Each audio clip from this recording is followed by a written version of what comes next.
Show us the edge, the chip on the shoulders, the fight and the passion that comes from within. Whoa. Trying to win on every level, yeah.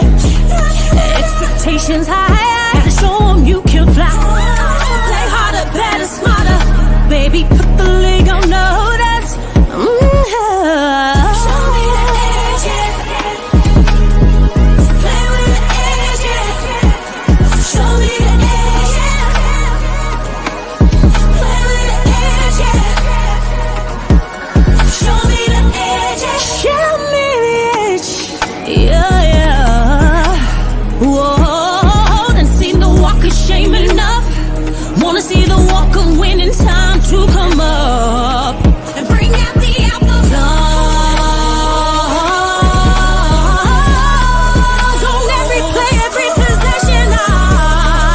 How bad you want it, love, you want it all. This ain't a blood of love, built for something greater. Attacking all obstacles, coming for the ring, my precious. You got the juice, the will, the heart, the fire. Show 'em the proof, show 'em the it shall be done. Show me the edge, yeah. Play with the edge, yeah. Show me the edge, yeah.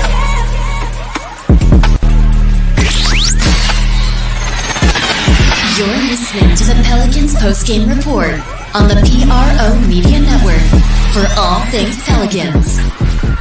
Offensively in the second half, and that was really the key to this game to help you kind of extend the lead and win it in the end. For sure. That's what we talked about at halftime. The first team that decides to play some defense will have an opportunity to win this game, and it's a credit to our guys in the locker room keeping our standards high and really just going out in the second half and executing on both ends of the floor. And, this is a tough back-to-back. They're a team that plays hard. They're fast, and if you don't get a hold of them, they can gain some confidence. How nice was it to see CJ? His shot's been scuffling the last couple of games. Boy, he really broke out of it last night, got 30, and it was just good to see the ball go in the hole for him. It was great to see CJ be aggressive, make some shots.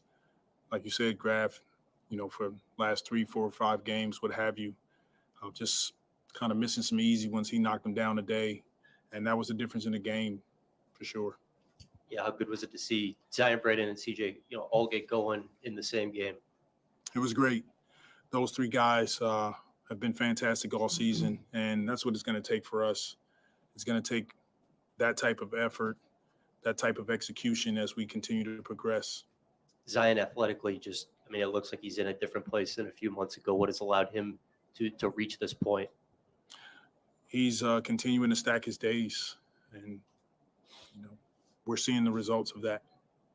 And how much do you kind of see the rebounding as a reflection of that, just his aggression and going up and getting those boards as much as he has been?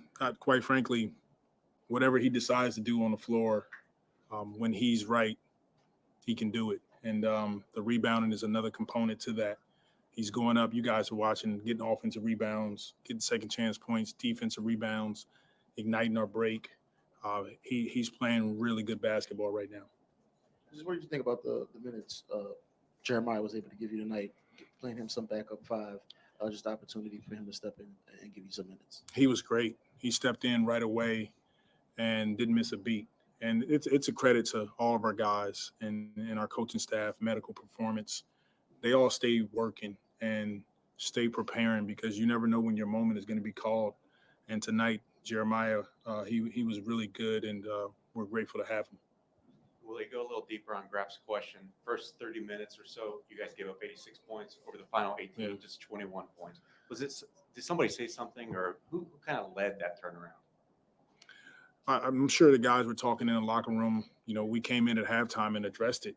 And they're a team that wants to get into the paint. They want an offensive rebound and get second chance opportunities. So we had to adjust how we were guarding.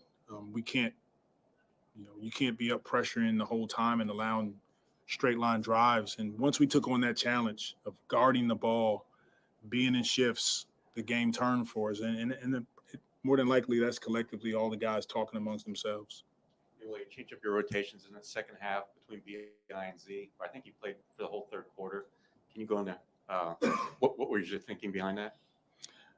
We liked what was going on with that group, and BI had it going. And so when you have nights like this, back to back, got some guys out. For us, we just have to feel what's going on the floor, and we felt BI had it going. We wanted to ride him, and then we can get him a quick break when we need to. Coach, you're sitting at 41 wins right now. Last year, you didn't get that till April 5th. First year, you didn't get to 41 at all. Even though the season's going on, do you kind of take little moments to kind of reflect on the progression of your coaching staff and the franchise year over year? Absolutely. It is a tremendous blessing to be in the position that we're in right now. And I'm grateful for the opportunity from Ms. Benson and Griff and our management staff to coach this team and to see us continue to improve year in and year out. This season is not finished. Obviously, we got more to do, but, when we get that type of buy-in, I just give credit to God, and I'm grateful for it.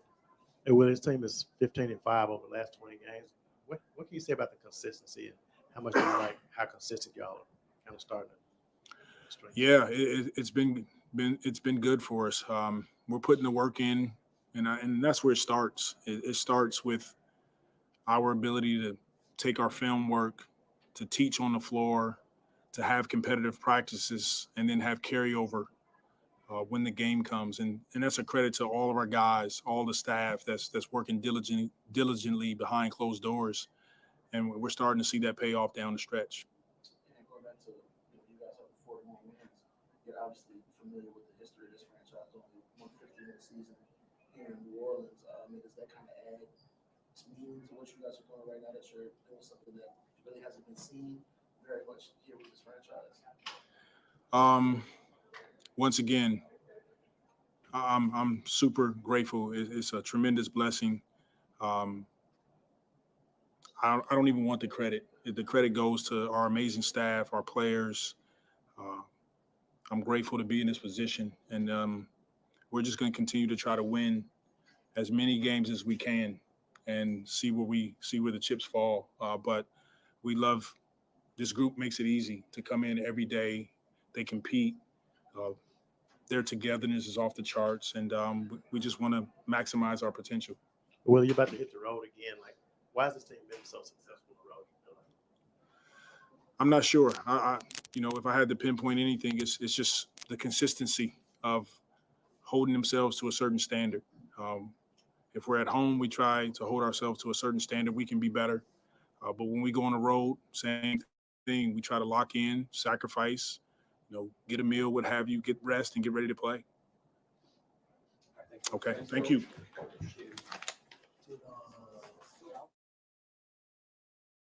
For all things Pelicans, you're now tuned into the Pelican Postgame Report. Much love to the flock. I appreciate y'all being in this episode of the Pelican Postgame Report. Please feel free to hit the like button, hit the subscribe button, and feel free to share the links on your social media feed. We're in this thing. The Pelicans rout the T-Blazers, the Trailblazers, 126-107. Shout out to the fam. Appreciate y'all being in the stream.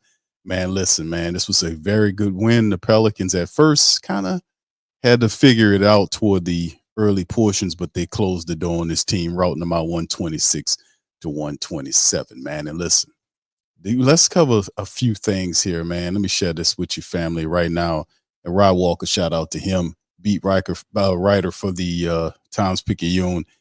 And he had this tweet to share that the Pelicans beat the Blazers tonight and are 15-5 over the last 20 games. 9 of the 15 wins have been by double digits. The Pelicans 41-26, and boy, 15-5 over the last 20 games. Excuse me. They are playing some pretty good ball right now for the Pelicans. Also, the Pelicans are currently, for the family, 41 wins. Now they got 41 wins. They're 41-26 right now.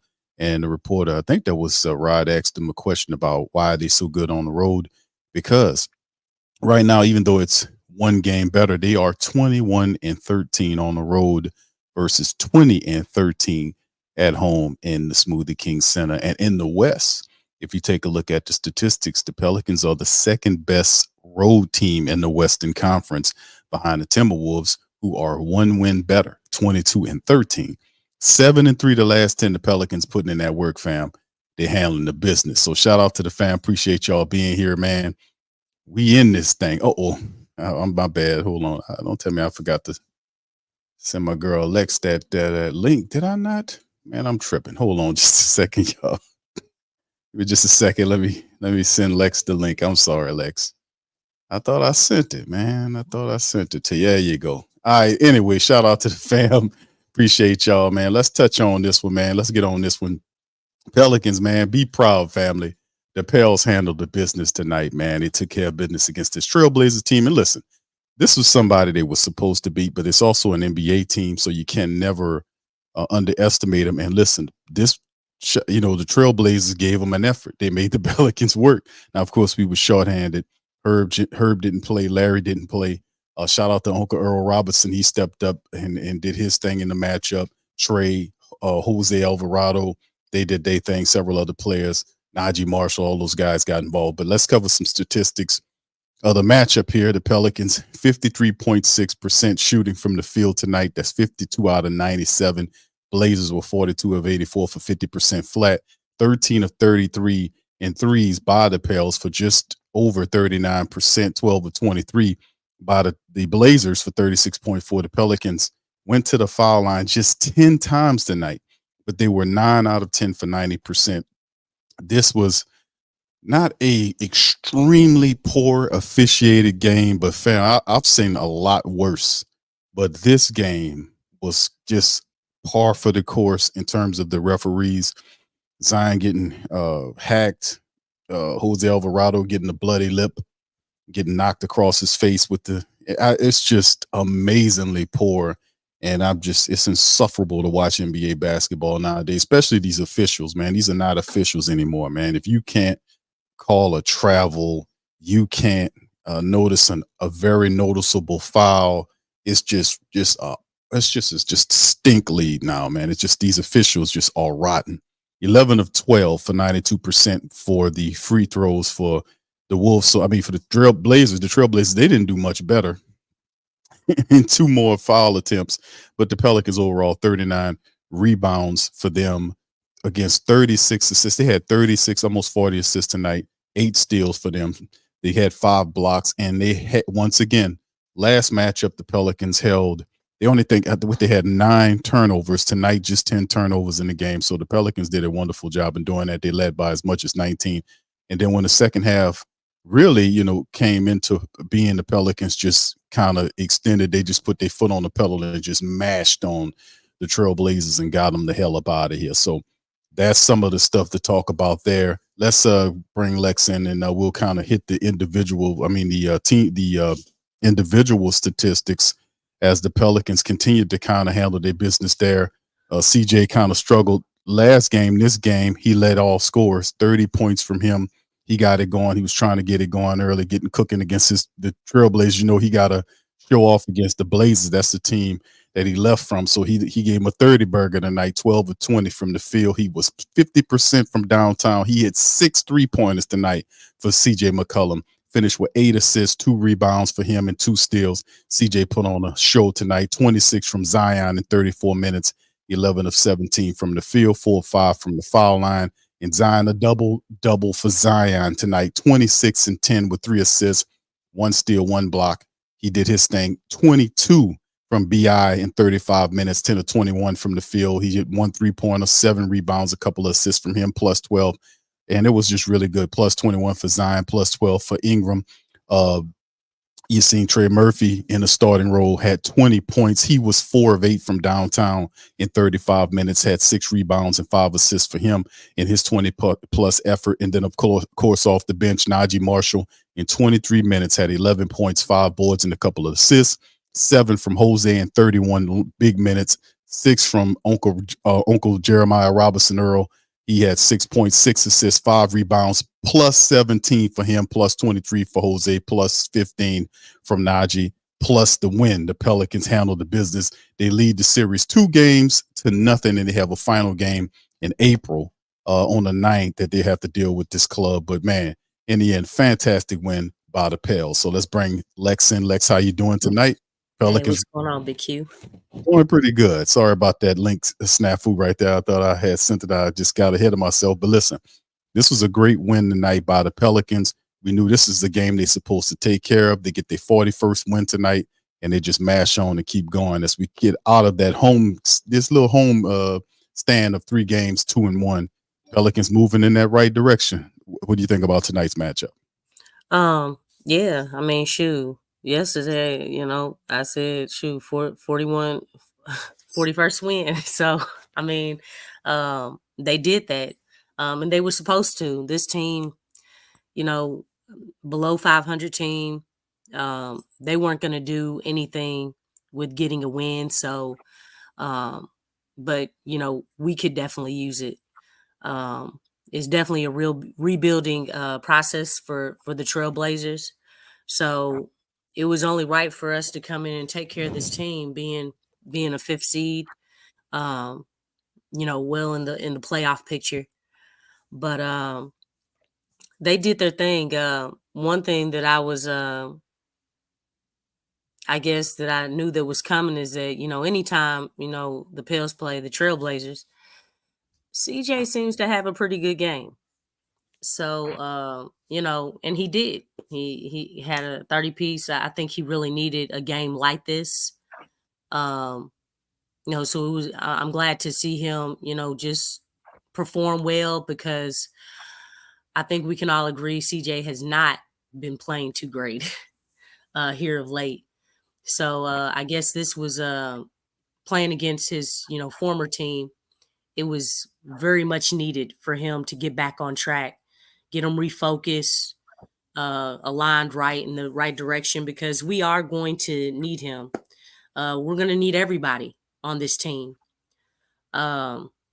This game was up and down. It was close for the most part throughout the whole game, but at the end they pulled it out. I mean, really, it just came down to just being more talented, having just stronger build habits, and plus the way that Zion has been playing. I think Zion played the whole 3rd quarter, which was really something. I mean, we don't usually see those things a lot, but I think in CJ's presser, he stated that Zion did not want to come out the game at all. So Zion's really stepping up, like just with his leadership and really all around game. I think a lot of people can appreciate the fact that he had double digits in rebounds. It's kind of weird because he's had double digits in assists, but Zion having double digits in rebounds hits a whole lot different than him having double digits in assists. So, but I'm glad he's able to get a double. Hopefully at some point that can actually be more consistent than anything. But it was nice. I think we had 4 players that hit 20 points or 20 plus points. Did Trey, did he have 20 points? Yeah, he got up there. I think it was 20. Let me put it back up there. Yeah, because I think we had 4 guys with 20 plus points, which is really, really good. That is. Yep, 4 of them. And CJ led up 30 piece by him. So yeah, that's pretty good.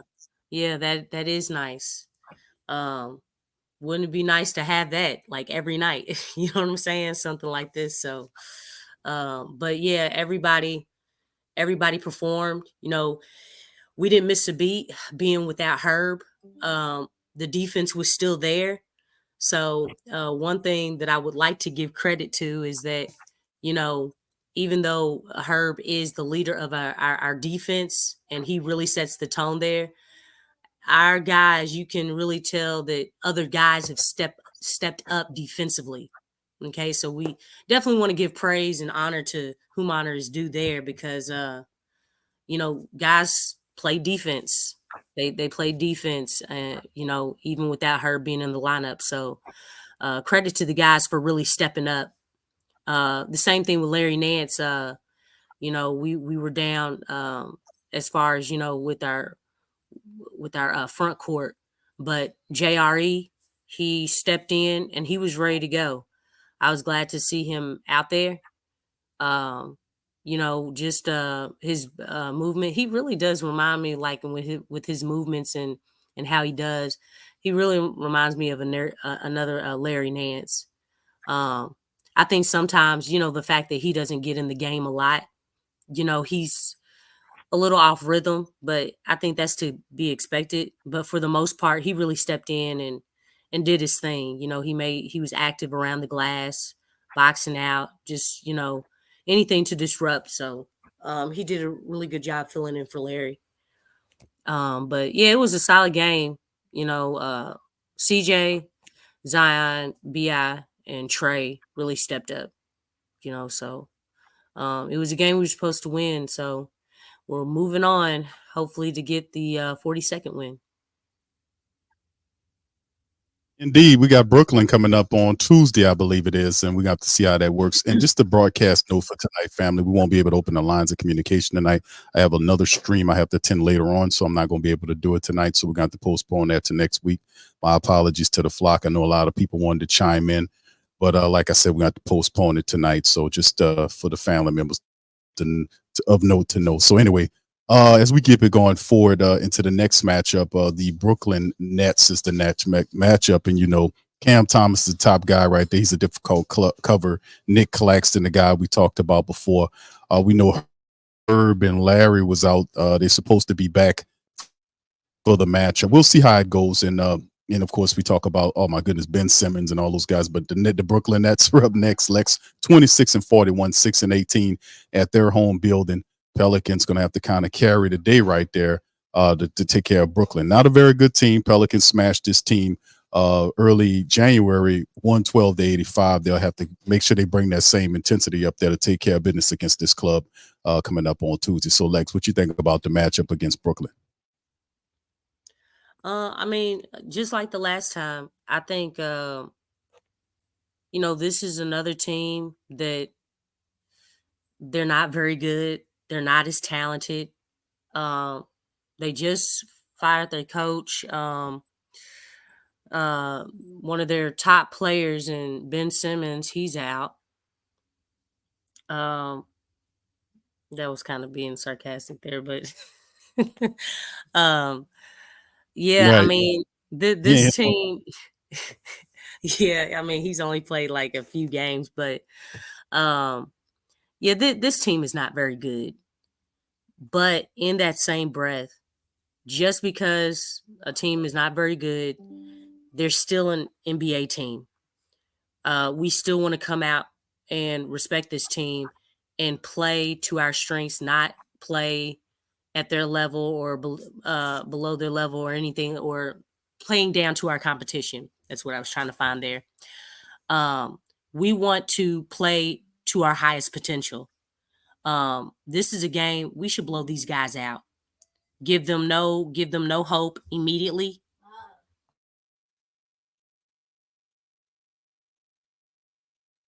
We lost Lex.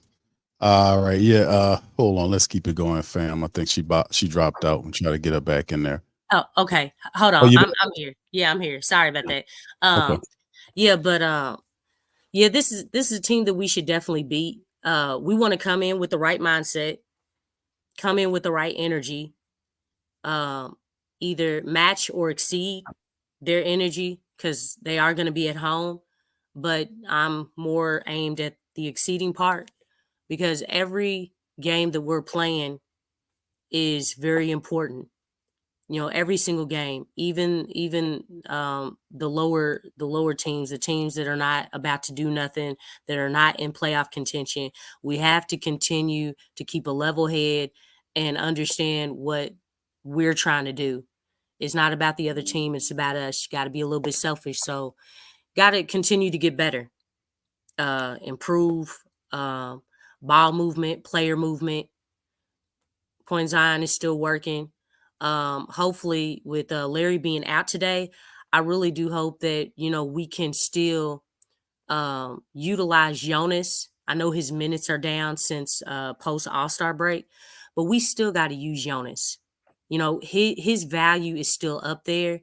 The thing is, you cannot teach 7 foot. You can't do that. Not only that, Jonas is our best rebounder. So he does have value. And plus, we don't want Larry Nance to get beat up a lot. When he's down there, down low, you have to remember, like, Larry Nance is what, 6'7"? So Yep. yeah, we like, and I hope Willie knows this. Like, I understand that Willie loves the small ball, but if you're trying to use Larry in the playoffs, you might want to preserve him a lot better and put in an indestructible guy like Jonas and utilize him like you were in the first half of the season. Because the thing is, if your goal is to use Larry Nance in the playoffs a lot, you got to help him. You know what I'm saying? I mean, you don't want him to take a whole lot of hits to his body, especially when he's, been in and out of the lineup.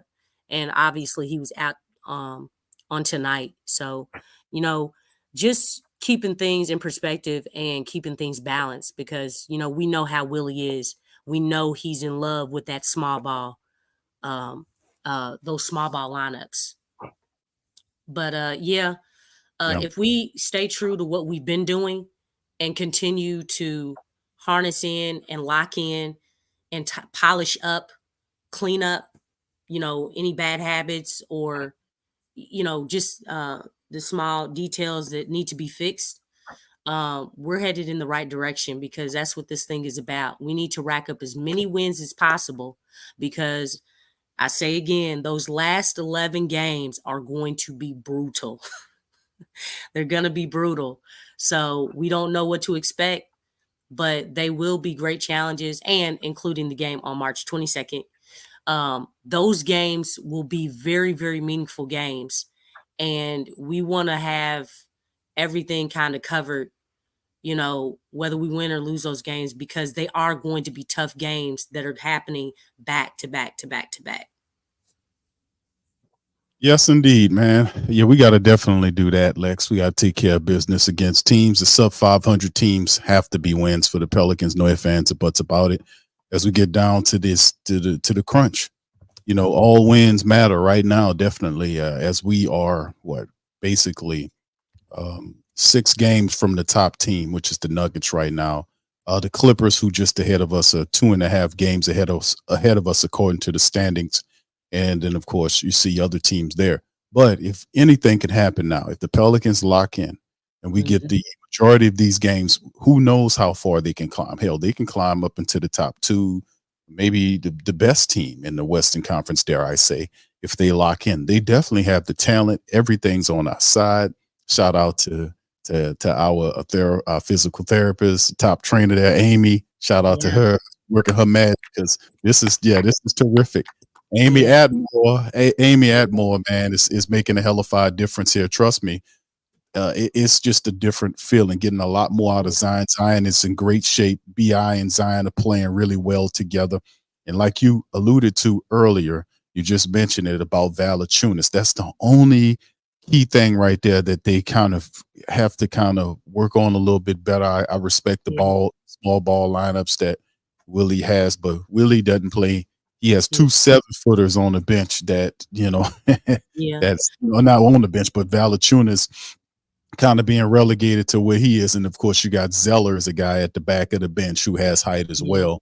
But Willie likes those small switch all lineups with guys moving around. Uncle Robinson did a fantastic job. Can't be mad at that. But still in all, a lot of positives the Pelicans are doing right now. They're playing with a good mix of energy, especially tonight. Love the mad dog energy that Zion Williamson is playing with now.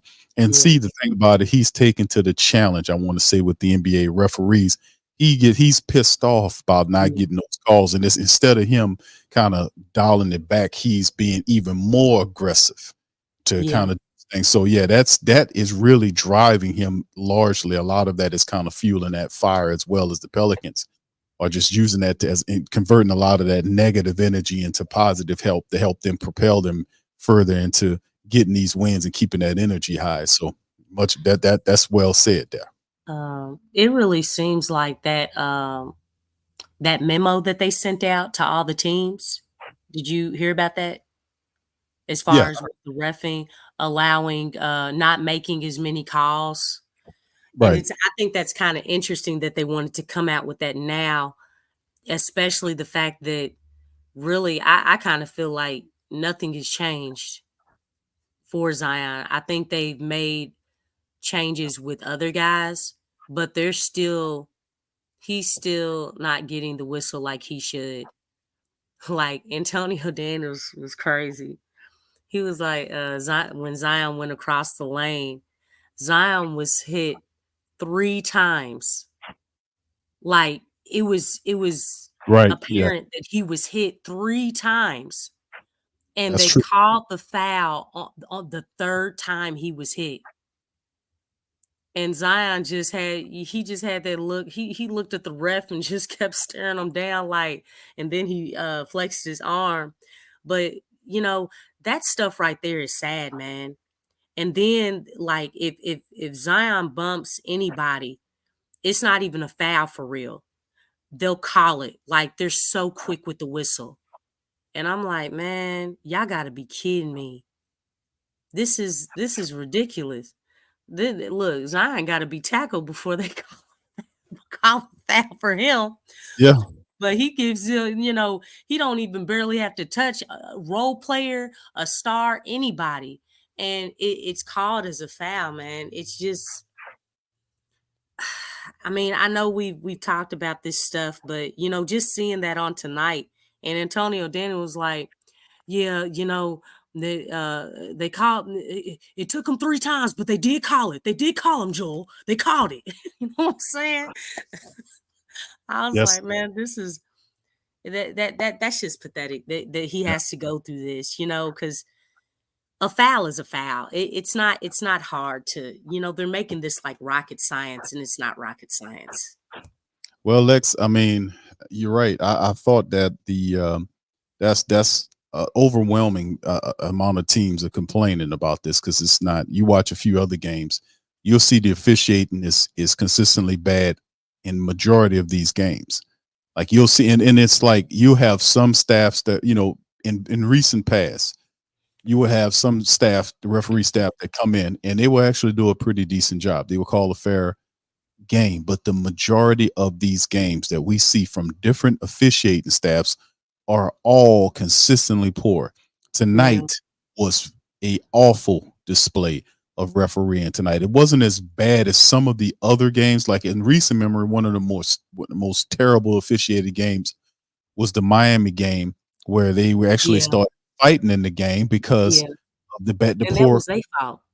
That was the officials' fault, and none of them. Like I said, next time that happens, I'm gonna have to do a better job of kind of spotlighting that because I let them get from up under that. I should have just attacked that like a mad dog because they threw these guys and suspended these guys for fighting, but the referees were the reason why all that happened. They didn't officiate the Yeah, game correctly. It was poor, but on the it's like screen, accountability, is only, it's only convenient for specific people, which I think is really, same thing with integrity. I'm like, look, it has to be consistent across the board. You can't pick and choose, when you want to have accountability. I mean, the thing is, I understand what they're trying to do. I get it. But if it's wrong, I mean, you have to address that stuff. You have to. Um, they were I do want to mention this real quick. They were talking about Gobert. I'm pretty sure you all probably heard about it, but he did the money sign with the right, referees. right, And he was fined $100,000. And on TNT they talked about it. And Barkley was asking everybody, the panel, what they felt about it. But basically Barkley felt like, he can't do that. Because the thing is, the last thing that you want is for fans to think that the game is rigged. Like it's really set and things like that. And fans do talk about that, but it's like, well, if you don't want people to think that, then call the game correctly. it's not hard. You know, I totally get it, you know, because you don't want that. I mean, that's part of the product. That's part of the game is that you don't want people to feel that way. You know, gambling is already an all-time high as far as, you know, FanDuel and DraftKings and all that stuff. So the thing is that if you don't want players to do that, you know, or due to what the fans, how the fans may take that, and if the NBA didn't do anything, then I don't know what needs to be done. Maybe better training or just really better consistency. I don't know what the answer is, but the thing is that if you're not calling these games correctly, because this is not just with the Pels. I've watched other games and I've seen horrible calls. Like, people, that's not like, I'm not even a fan of this team. I'm watching it, just, because I enjoy watching the game. But it's like, dude fouled him. You know what I'm saying? Like, you have to make these calls. Like, they're just doing a poor job. Just doing a poor job. Yeah, see the issue is too, and I've talked about this for some time, for years, about the NBA. The NBA is ran by lawyers. I mean, I don't like I often joke about, I don't even think these guys can dribble a ball, but they control the players of the league. They set policy. A lot of the officials draw the bad energy from the family base, that a support base of the NBA, because that's how it's designed to be. Like the referees, they draw the attention, they draw the ire. But really, the league really needs to start penalizing referees when they make bad calls. But you don't see much of that because a lot of them are instruments for what the NBA wants to do, like in terms of that. So that happens in the NFL. But you're exactly right. When you talk about the gambling angle, that is definitely a part of it. That's definitely a part of it. That is a big part of it. Anytime, because these leagues, NFL made record money last year. Everybody, they're trying to turn everybody into a bunch of gamblers. They marketing and making it so easy. They incorporated all this technology. You can bet on anything and everything. It's ridiculous. It's terrible. But they've gotten to the point where this is where they go. They don't have any cutoff points. So when you start attacking their integrity, because that's why David Stern, in his old time ways, and he did it the right way, he wanted no part of Las Vegas. He didn't want any NBA teams there. He didn't want the public attention for the NBA and that league to be attached to Vegas. But the guy he trained, boy, he don't have no problem taking them right through there. And he's even going to give them a team, them and Seattle. So eventually, that'll be there. But that's a big part of them making, I mean, tens of billions of dollars in extra revenue. So, and that's a That was a good corruption. point that you made there. It's a corruption angle, because when the money's there with the betting, Lex, that's what you're gonna get out of it. But go ahead, what you was gonna Yeah. say? No, I was just saying that was a good point. As far as not having anything to do with Vegas, but I think there's another part of that where staying competitive. I think when you look at the big three, the Drew League, I think there's a league down in Miami. I don't know all the names of them, but there's a lot of leagues that are coming about, that are making, I guess the NBA looks at those as direct competition. And so I think these are just ways to kind of make the brand bigger. Obviously, if Vegas is involved, you're talking about a lot of money. I mean, the WNBA, the Las Vegas Aces, they're there. Um, and obviously you can see why the WNBA needs it, because it makes sport, just a bigger brand for the WNBA. But I think the NBA looking at it is like, hey, we could get a piece of that as well. I mean, henceforth, things in the next 5 years maybe could change for the Pelicans, as far as the Pelicans moving to the East. Same thing with Memphis. Now, I think Memphis would go first. I don't know if they plan on adding those franchises for, um, uh, what is it called? Seattle. Thank you. Okay. Yeah. So, yeah. I don't know if they plan on adding both Seattle and Vegas at the same time, but whatever happens, basically the two teams being looked at to move over to the East would be Memphis and the Pelicans. So it would have a direct effect on definitely on this franchise, but definitely it's about that money. It's definitely about that bread. Yeah, and when you start talking about the integrity of the game, that's when they get their backs up. Like, because if you challenge, that's one of the things you can do. They don't play with the integrity because they don't have any. They don't have any integrity. Anytime you would officiate games or not make calls because they're looking at the speed of the game, they don't want to slow the game down even more than what it's being slowed up. They like the fast pace scoring asset of it or the angle of it to keep people more engaged. So they've actuaried this. They have the formula. They have all the analytics. They pay attention to all of the stats and actually ran studies on this. They know exactly where they aiming this thing. This is not an experiment at all. They know exactly what they need to do to bank out. So I mean, it's just the greedy angle of professional sports when people, that's their centered focus on just making as much money as they possibly can. This is a part of it. So the game suffers as a result of their greed, and you see corruption leak in, especially with the officiating. And now it's so blatant that people, even some novice that watch the game, can say that's not how it's supposed to go. This is ridiculous. That guy was supposed to make that call, and Jose gets elbowed in the nose and in front of the referee. He looks at him and just goes up the court like nothing. The guy's, I mean, I think he busted his lip. It's just ridiculous. He got blood on his in the corner of his mouth and everything, telling the referee, "You didn't see what happened to me." But I guarantee, if a Portland guy would have got hit that, if a Portland guy would have got hit in his face, he would have got the call. It's just stupid. But at the end of the day, man, we just got to play for that crap, You think the Pels would get calls against a very horrible Portland Blazers team? It's like so the Pels don't have politics on their side. All I know is this: a team that's not even like they're at the bottom of the West. I don't get. Man. I mean, I don't get that angle, Lex. I don't understand. I mean, you like to allude it to, okay, maybe it's politics, maybe it's favoritism, but it's like, okay, what? I mean, clearly the Pels are in the playoff picture. This team has, is a bottom feeding team. You got to make those calls. I mean, and the Pels are at home. It doesn't add up. They're not quite the darling to the NBA as they are to us, obviously, right?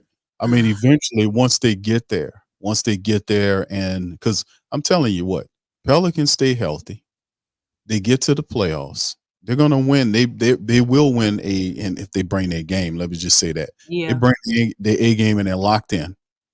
They're gonna win. They'll win a first round series, and they're deep enough and good enough to go to to the second round and beyond. A lot of people right now don't understand what's working. You're starting to see a few people, like I post videos here, people send me about what they're saying, and you start seeing the narrative shifting because people didn't realize how good the Pelicans. They're starting to realize that after all the years of Zion's, getting hurt, the team not playing together, that they are healthy. They're realized in part, and they're playing really good basketball. I think the statistics showed that this is the first time since 2011 team that the Pelicans, they're 15 games over 500. First time since 2011. So the Pelicans are playing a very high grade of basketball right there, and majority of it is consistent. They are winning on the road, and they're equally winning at home. They're one game better on the road than they are at home. So they are a complete team in terms of how they're playing. Because, you can't say, well, you just take them outside the building into other people building, they'll fall apart. No, they're equally good. We'd rather them be outside the building. Right. They do look like they play better Be on like, the road. nah, you better be careful what you ask for. That's why I was saying being in that fifth spot, if this is, where we end up staying, or if we move to the fourth, I feel just as good about them being in that fifth spot as I do in the fourth spot. Because the thing is, the Pelicans play way better when they're on the road compared to when they're at home. but Right. they still play well at home. Right. So I mean, we're actually in a good position. Like it's not necessarily a bad thing. And that's one thing that you definitely want to have, because they've said this many times before in the playoffs, is that the playoffs do not start until a team wins on the road. That's perfect for the Pels because we know that they can get one on the road. This is We know true. they can do it. So that's kind of like half the battle, like right there. The playoffs do not start within a series. That series does not start until a team wins on the road, because you've taken home court advantage. So that's a good thing. But the thing is, when we get home, we can't get the home court advantage back. That's the only thing. So Right. All right. So before we tip out of here, hey, Ego Trip, man, shout out to y'all. I like that name, the Las Vegas Bandits. Yeah, that's a pretty good name right there. The why? Las 'Cause they be Vegas Bandits. stealing in Vegas or something. Right. Oh yeah, they stealing. They definitely stealing. Thought they steal everywhere. They known Or for the it. Las Vegas gamblers. Oh yeah. You know what I'm Yeah, the saying? gamblers. But they That probably won't use that yeah, one. Look, they yeah, could have well, I don't know. The Las Vegas Aces, they have yeah, the card. Or yeah. what are those are they called tokens or coins? The chips, Las Oh, Vegas chips. the chips are the betting chips. I think it is. I think that's what it is. Yeah, The they chips. can be the Las Vegas chips. But see, they could play into the outlaws. It's got to be something, the renegades, something like that. You know, the bandits is perfect. You Oh, know, they okay. can't, You talking about slot machines. My bad. Hey, I'm yeah, sorry. I don't know a whole lot about that that, world, but right. To see that's perfect. So shout out to Ego Trip. That's the perfect name for them. If you made that up or you heard them say that, that would definitely be a perfect name for the Las Vegas gambling ass culture and whatnot. But anyway, before we go, fam, let's play a little bit of Zion. He talked tonight about the game. Let's hear from him before we get ready to depart. Here. Our defensive communication, we had to sharpen up some things that we weren't really doing in the first half, but once we sharpened those things up, we were good. Yeah, I mean, athletically, I mean, it looks like you've really made a ton of steps in the past few months. Just what do you think has allowed you to get to this place where you are now? Just stacking my days. Trying not to do everything at once, just taking it day by day, and just over time, just seeing the results. Yeah, I mean, is it just about like consistency? Like that's kind of the main thing. Yeah, just staying consistent with extra work and extra conditioning. And for you, just how much does the game change when you're grabbing, 8, 9, 10, 12 boards? Does the game kind of feel different for you when you're, making that kind of impact on especially the defensive glass? Absolutely, because then I don't even have to look for an outlet. It's I just get the rebound and push it in transition.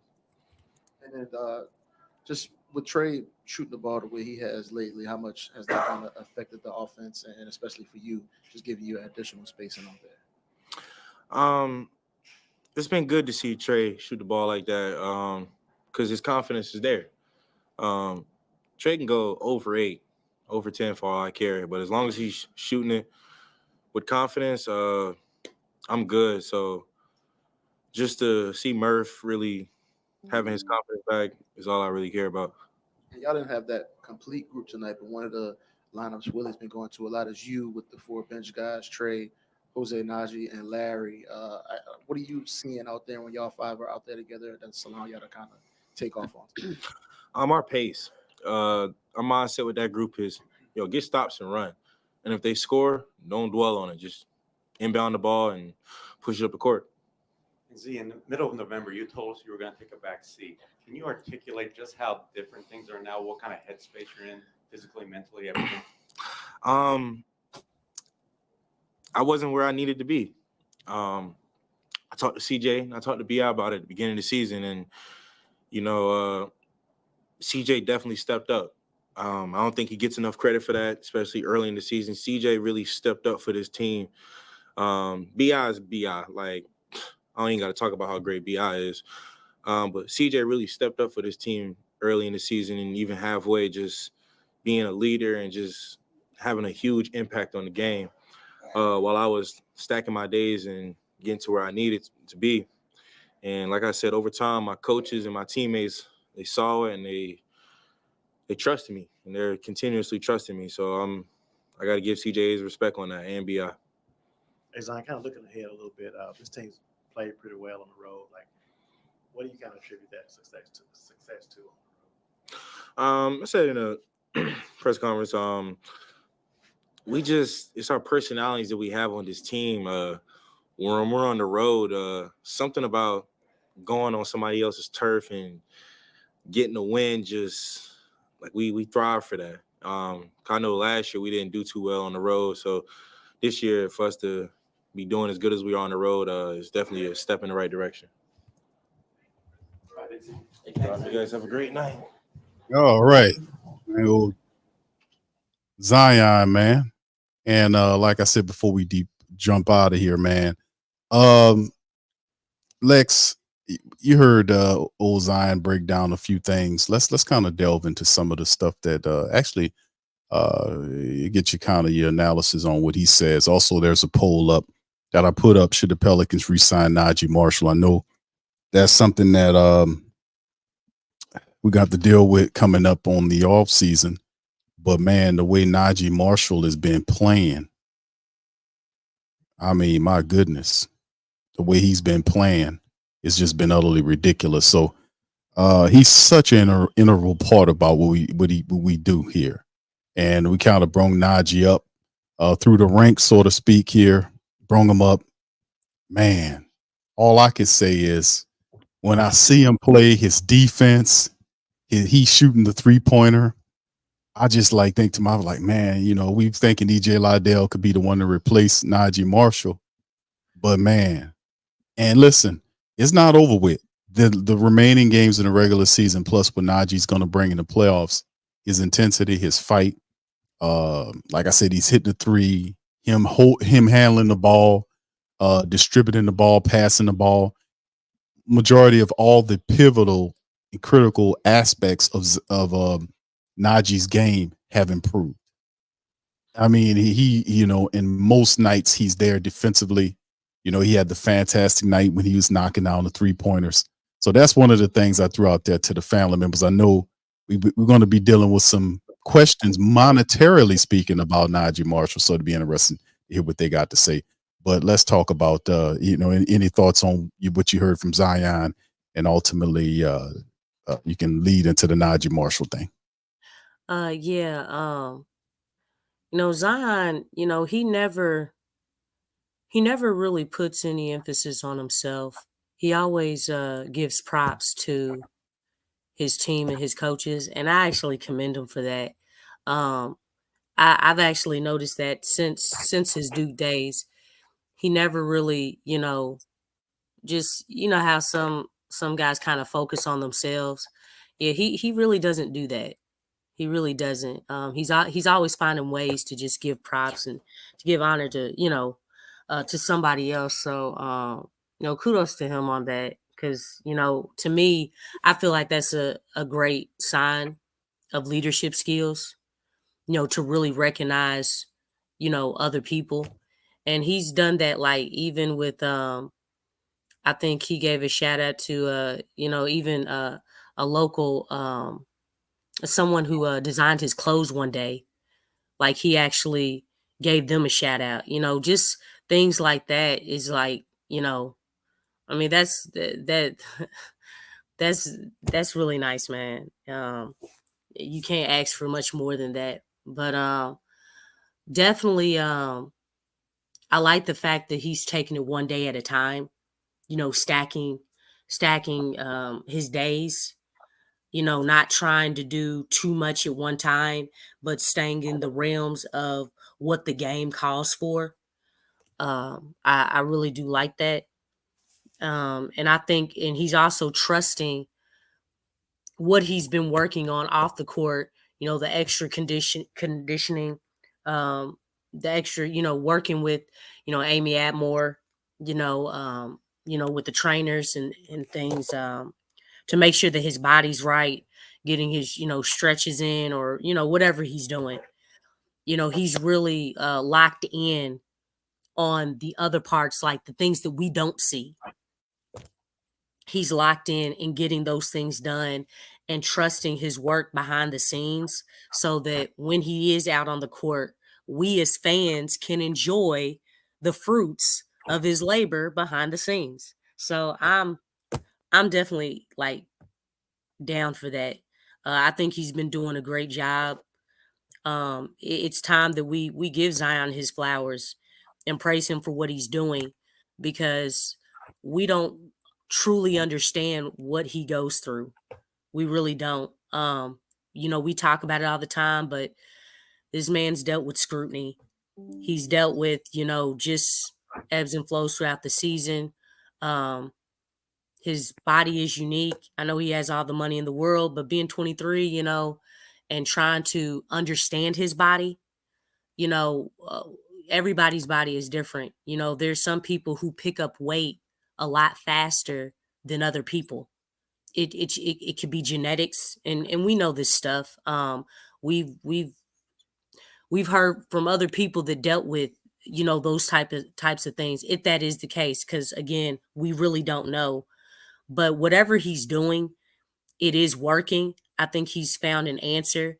Not only that, his body is adjusting to the NBA games and, the stress that he is putting on his body. So that makes a huge difference. Sometimes with some guys, their bodies have to be trained for the rigorous season of an NBA season. So, I mean, it looks like it's coming into fruition. It just took some time to get there. So we're starting to see the fruits of that as well. But I enjoyed everything that he said. We're enjoying it for sure. We definitely see the differences, and he's stepping it up. That's the cool thing about Zion, is that he has other gears that he can go. I mean, and we haven't seen him in the playoffs yet, but there's still more that we've yet to see. So I'm excited. Yep, we got a physical therapist, Slim. Yeah, shout out to Amy Atmore. Everything you breaking down, Lex, about Zion Williamson, 100%. And you're right. Getting to that next level when you really see greatness. Yeah, Like there was some things that you're seeing, like family, that's not supposed to happen for a big guy of his size. And Antonio Daniels, done a really good job of pinpointing these things when they happen. That's one of the gifts that he has. Like when he sees something as, he'll pinpoint and say, guy, I'm like, you're absolutely right. Zion Williamson, when he got the ball, he was able to get past Scoot Henderson. I mean, he did it several times. and Scoot Henderson is quick, you all. He's Right. very quick. Right. And Lex, the move where the alley-oop was thrown to him. Oh yeah, I talking was about. waiting till you finished talking so I could mention it, but yeah, you got to it first. Right. I mean, it's like every game is one of those plays. Like he got the ball from not exactly the other end of the court, but he was able to, what was it, 3.6 seconds or something, and was able Like 3.5. right, Yeah. 3.5, and he got all He the was way. moving. Right. So I'm like, that's a big guy right there for the Pelicans, handling the ball and doing that through the Clippers' entire team on the Yeah. court to get that. Then he finished with the layup with the guy trying to block him out. He was able to get that to go down. So I mean, Yeah. and And then that actually could have been an and one. Yes, it should have been an and one, right? Because you see a lot of guys when Zion is going up for an alley-oop, they're backing into his legs while he's airborne. And I think that's why a lot of times Zion doesn't jump as high sometimes, because when he comes down, I mean, because it's like they do that stuff on yeah. He's going to come down like bad. Like he could something like he could break his arm, turn his arm the wrong way, his wrist, anything. Like that stuff is dangerous, man. And they do that so he can think about it, because they know the dude can jump out the gym. That's right. Yeah, that's exactly what that's But exactly. They do need to. Now that's one thing I would be very, very vocal about, because that stuff is dangerous. You're talking about Zion's already dealt with injuries, and that could really like jack him up and set him back a lot if they continue to do that. That's something that the organization, they really do need to address that part. Like, hey, they can't do that type stuff. Zion cannot protect himself once he's in the air and that defender is they're backing into him while he's airborne. I mean, that's more than a flagrant two. I mean, because the thing is, if Zion is out the next few games, or, you know, depending the severity of him coming down, and you're talking about, not gravity pushes you down 10 miles per hour. Okay. Now add in that muscle that Zion is carrying coming down along with, the speed of gravity. That, and then, just the angle, that could be really bad. But I would definitely say something like they really need to be aggressive about that, because I kind of feel like that's not the only time I've seen it. It's happened many a times this season. And, I'm telling you, that could change some things, man.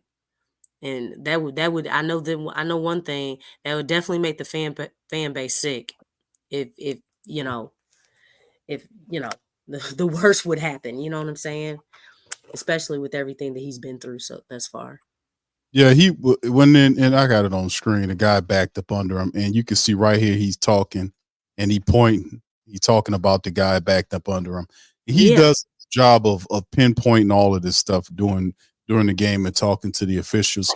And that's one thing I applaud the Pelicans for, is that they're not going to take the Herb Jones approach. The Herb Jones approach, you'll see Herb banter with him every now and again, but for the most part, Herb don't tell him nothing. A lot of these other guys, especially Zion's. Zion has to be more vocal. You see BI doing it as quiet as he is. Though you gotta talk and tell him, like Jose is just talking to him, but not being disrespectful, just pinpointing and tell him, man, you missed that, this, that, and the third. Watch this. And you got to do that. You got to talk to these guys, regardless whether it helps or not, because that's a part of the process. While they're doing that on the court, the Pelicans brass need to be doing that at the executive level with the NBA. And it's definitely a concern with other people when you're talking about players' health, because we don't want our guy, our superstar, to be the reason why they ultimately decide to take it serious, because they were supposed to make a call because the guy is backing up on his feet. I'm starting to see plays where they're not even officiating and calling it, where guys are running right near where the feet are coming down. That happened several times in the game tonight when BI was taking shots and the defenders would get right around his feet. And you can see him having that concern, like you have to have a safe area to land. And they're being real too comfortable with allowing that to happen. They're not officiating the way they're supposed to. So I hate to make it about the officiating, but that's going to be a portion of what happened. That's real though. I mean, that's the safety of the players. And not only that, I mean, you're talking about Zion is an investment. All these players are an investment. You're paying these players. You want them to be healthy so that they can play. That's what makes the NBA product, survive. I mean, the product on the floor has to be right. And if it's not, then, if you don't have those guys on the floor, then people come to see the stars play. I mean, they do come and see, the team, but the stars need to be playing. Like, I mean, that's just the way it is. That's what allows the business to thrive. Just think, if LeBron's not playing, I mean, you don't think that's gonna hurt if Steph's not playing? Oh, Like, exactly. Yes. when they go to other cities, like, people are excited. Oh yeah, look, even if you don't even like Steph, I'm just using this as an example. If you don't even like him, you know what? If you're watching the game and it's like, okay, we're watching Giannis and Steph ain't playing. Oh man. Well, at least Giannis is playing. You know what I'm saying? People want to see competition. They want to see a game. They want to see a good game. no matter if you like the opponent, team player or not, they want to see a good game. You want to see the competition. So again, that helps the product. And if those guys are not present, it changes the whole complexity of the game and the product that you're introducing to the fans. Yeah, because it's a star-driven league, man. A Yes. lot of times these players are the reason why people are tuning in. They want to see the shots of the 10, 15, 20, the half court shots by Steph Curry and others. Yeah. So you're absolutely right. Zion's athleticism, dunking on people. I mean, like you seen it in in what was the last away game that we had when Zion was out there catching alley-oops and they were Yeah.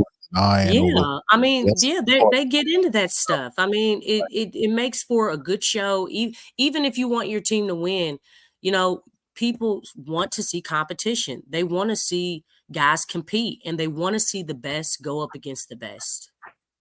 right. All right. So fam, listen, shout out to the fam. Appreciate y'all being with us in the stream. Please feel free to hit the like button, hit the subscribe button, and by all means, feel free to share the show on your social media feed. Tonight we're not going to be opening the lines. Like I said, I have a live stream later on tonight. So shout out to you guys. We'll open up the phone lines on the next one, the next Friday stream, man. I promise. Like I said, it's a conflict of interest right now in terms I got another stream I have to do, a Saint stream, matter of fact, that I'm working on. So also little update on DC, man. DC is fine. Like I said, a lot of the family members asking about DC. DC had him and his lady had a beautiful baby girl in DC, and this lady kind of focused on that right now. They're gonna get settled. So let's just give him a little room and a little time, and he'll be back real soon. And we can make all the Rastafarian jokes that we want to do and all the coaches. Y'all just keep him piled up and hit him with him when he And the gets premier, he's a busy right. guy. His Right. movie just came out and things. Right. So, He just had the movie. gotta So do, yeah, he got a lot going on, man. The movie just touring, dropped, doing interviews and stuff. all that, you know what I'm saying? So he got the baby, the movie. So DC's real busy right now. So y'all just give him a little time on that. Shout out to DC. Much love to him, man. I talked to him today, man. He chilling, man. I was trying to slip in a few jokes right on him, stuff like that, but he was chilling. How I do. All right. So anyway, let me and this is the thing, fam. We put the poll up about Najee Marshall, and Yeah, I and of didn't course even answer that. the poll was, should the Pelicans re-sign Najee Marshall? Now, early on in the year, that might have seemed like, oh, that's easy, Q. Nah, we can't afford him, this, that, and the third.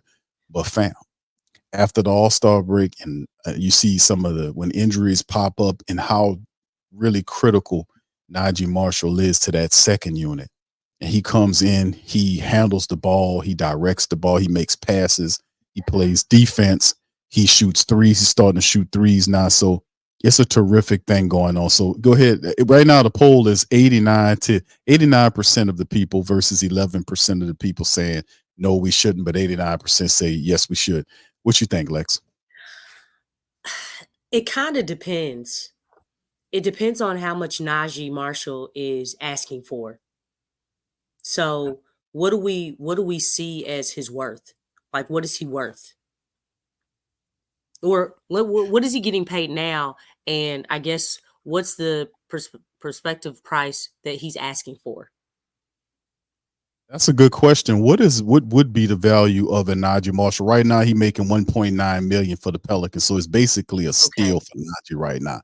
1.9. Yeah, okay.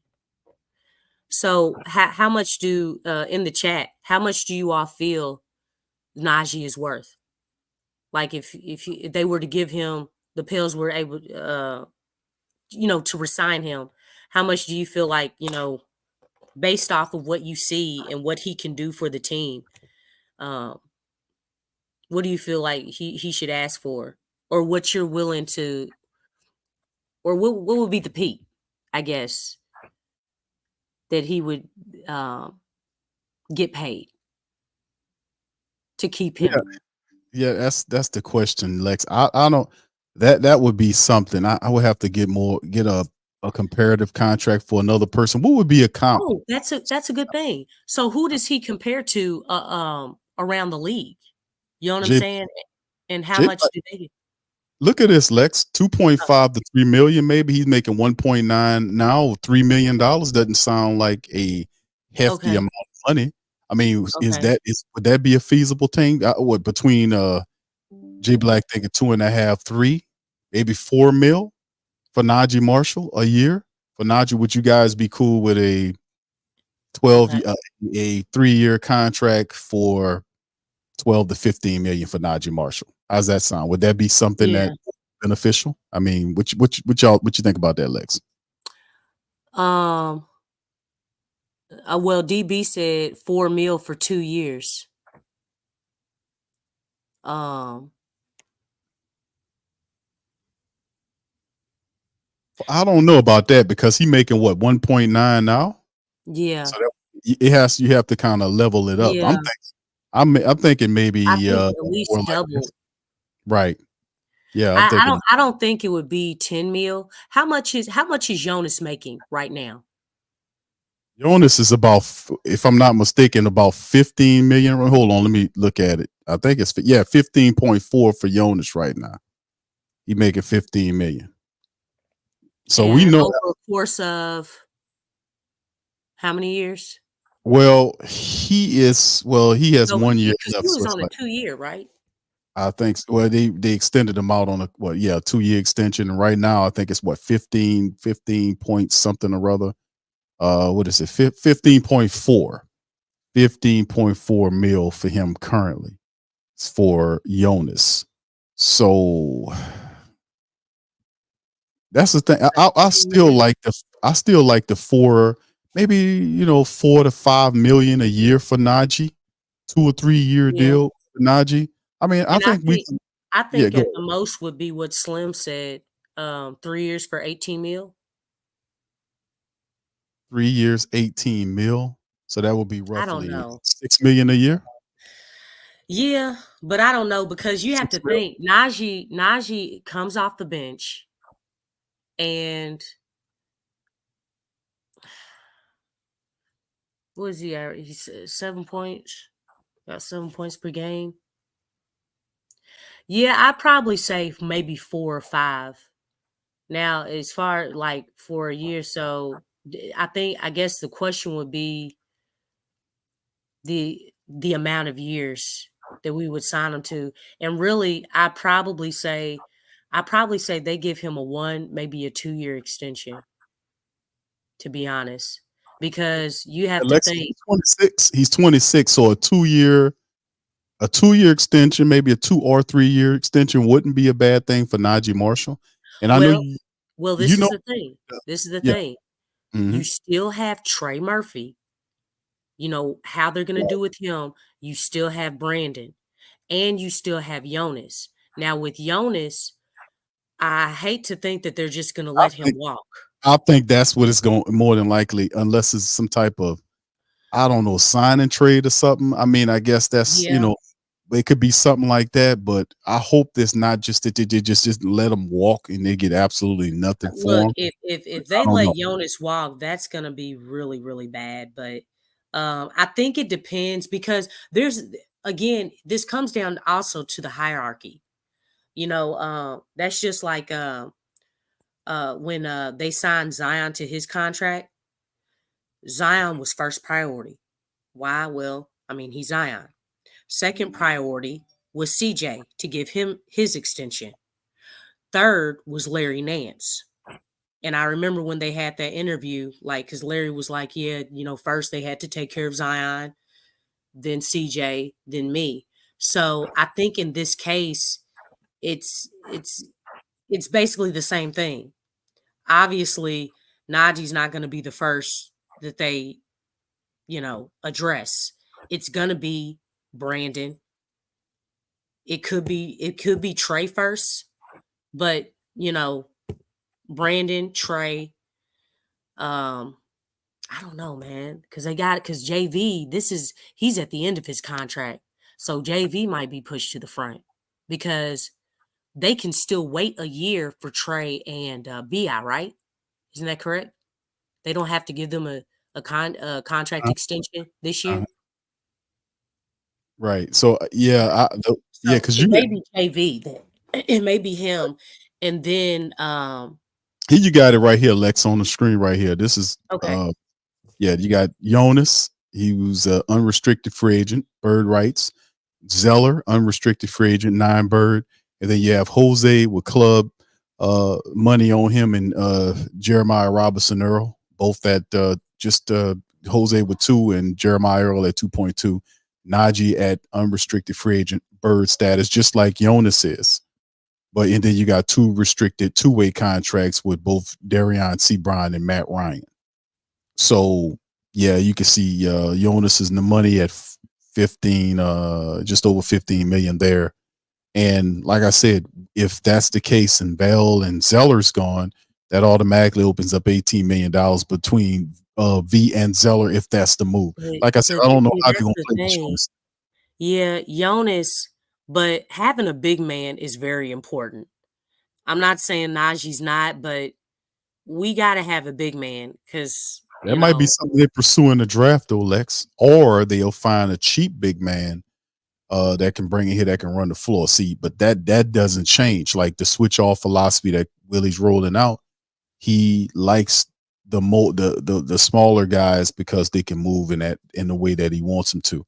And like I said, that could be on the docket because they did look during before the trade deadline to see if they can locate and find somebody that will work with them. They ultimately didn't pull anybody in, but they were looking for centers that could fit that style of system they were trying to incorporate. So I don't know how they're gonna handle this. I thought that really you don't want to get to the point where you get Val in this position and then you say, okay, that's sign and trade Val somewhere or whatever. I don't know how they're gonna play it, or they just let them walk out right. I've seen man, they let can't do people that. walk I out. mean, I don't know how they're gonna play. Jonas may not be an valuable like to other teams, but again, man, you can't. The dude is still skillful. There's a lot of foreigners, that are doing very well in the NBA. Actually, the top guys in the NBA are all from another country. And we actually have someone, maybe not as good as those guys, but you know, it's trending that way. You know what I'm saying? So when you look at, the foot speed of a Sabonis and, Jokic and all that stuff. And like I said, I know Jonas is not as good as those guys. He's still valuable. And for that reason, he's still valuable. You Mhm. can't teach height either. You can't teach height, man. And he's the best rebounder on the team. So it's like, okay, if you get a running big man, hey, he better know how to rebound. That attacks the offensive boards. That's Yeah. the that's the And key. and can hit free throws and can Yes. shoot from 3. You see what I'm saying? Like that's what Valanciunas brings. That's what he brings. But if you, And I ain't got too many people. Well, that's a small list because, and then get them at the right price. That's a key sticking point on top of all those attributes that we were naming is to get them at the right price because they're not working with a lot of money. And this is the 2025 list of free agents that's coming up. You can see BI is at the top of the list in 2025. Unrestricted, but the Pelicans have his bird rights. Larry Nance the same way. Dyson is on the club deal. So is Jordan Hawkins. Trey is restricted. Trey's restricted with the Pelicans with the bird rights for some of the family members, and then you see other guys not even on the team. Josh Richardson, Jackson Hayes. You see EJ Liddell with the club tag with him. Jose Alvarado's unrestricted, but with the bird. So is Jeremiah Robinson Earl, and Malcolm Hill is also listed there as well. So yeah, 2025 is interesting, but like you said, you're looking at Brandon Ingram. What happens with Brandon Ingram? What happens, with Trey Murphy? He's restricted at 3.6, but do the Pelicans do anything there, or do they kind of work their magic? I don't know.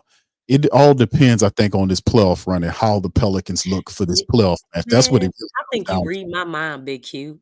Oh yeah, Because that's I what it was comes thinking down that, like maybe because I mean, really, I think that's why they didn't make any moves during the trade deadline They didn't make any moves at all because I think, the main focus was, hey, let's see what this squad can do. We've been waiting this long. I think they've been collecting data, and they're waiting to see to the end. I mean, it's the same thing with Willie too. Willie Green, his contract ends, uh, at the end of the season. So it's a lot that's going on, but I think those things matter, like, because I think before we can really answer or really come up with an answer of if we should keep Najee or if we shouldn't, we have to look at, well, what are they going to do with Bi? What are they going to do with Trey Murphy? What are they going to do with Jonas? Because if you're looking at, okay, who do we focus on first? You have to kind of go through that cycle. Obviously, Cody Zeller, he was only signed for 1 year. We may sign him again for like a 1 year dear veterans minimum. But like right now, those are the biggest names. And then at that, will the Pels even keep Willie Green? Because his contract is up this year, and for most of the season, I didn't know that. I think either Jay Black or Mose or one of them, they had mentioned that. So, I think it depends on the other guys before they get to Najee. But if the goal is to improve this team, especially how seeing as how they perform in the playoffs, if they're able to see, and this is, I guess, looking at if they don't make it to the second round or make it to conference finals, or even if they do, okay, well, hey, we got to this point. You know what? Do we want to upgrade this position? I think somebody else mentioned Dyson Daniels. Do we want to value a little bit more Najee Marshall and be in the win now mindset and trade Dyson Daniels for someone? Because I mean, I don't even think about it as far as not having Dyson. Nothing against Dyson or anything, because the team has been playing well. Defensively, I think the whole team has really stepped up. So the focus is not leaning on Herb Jones, his defensive prowess, and Dyson Daniels.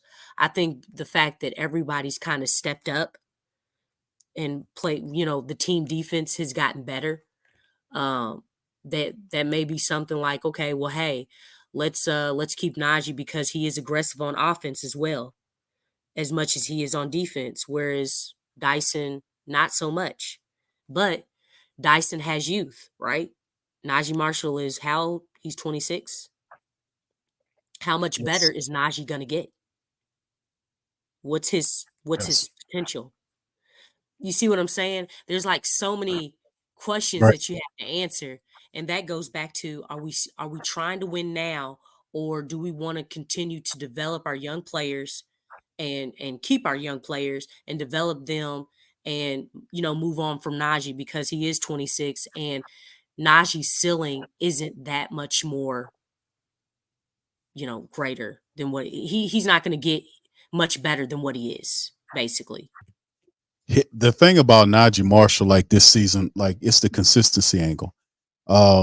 He starts. Let me delve into some of the stuff, and the reason why I posed that question is because over the last several weeks, we've like seen Najee Marshall like have some really solid games for the Pelicans. Like him and Jose in some of these games, many of these games, not all of them, but a great deal of these games, the Pelicans starting five would come out of the game. They would be flat.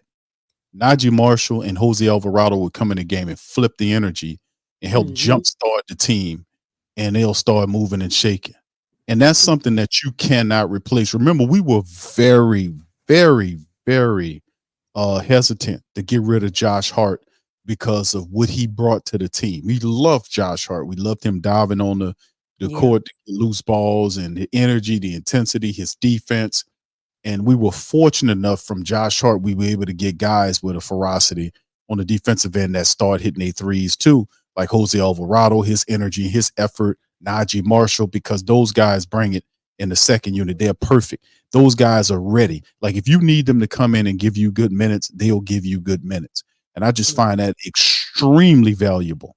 And now as we move into the season, we know we have our stars. We got to take care of our stars, but they need good role players. And Najee Marshall came up as a Pelican. He fits them to a T. I don't think they'll be extremely expensive to keep Najee Marshall. That's just me. I like some of the ideas some of the family members were throwing out about Najee.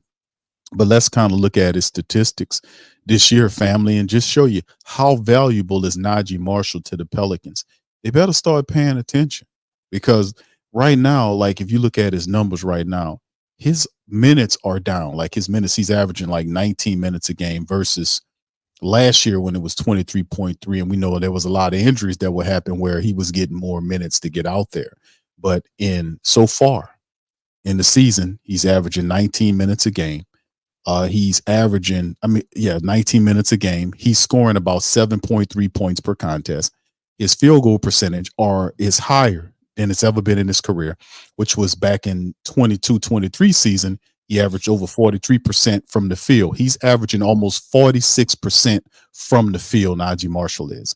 And he's shooting over almost 39% from downtown.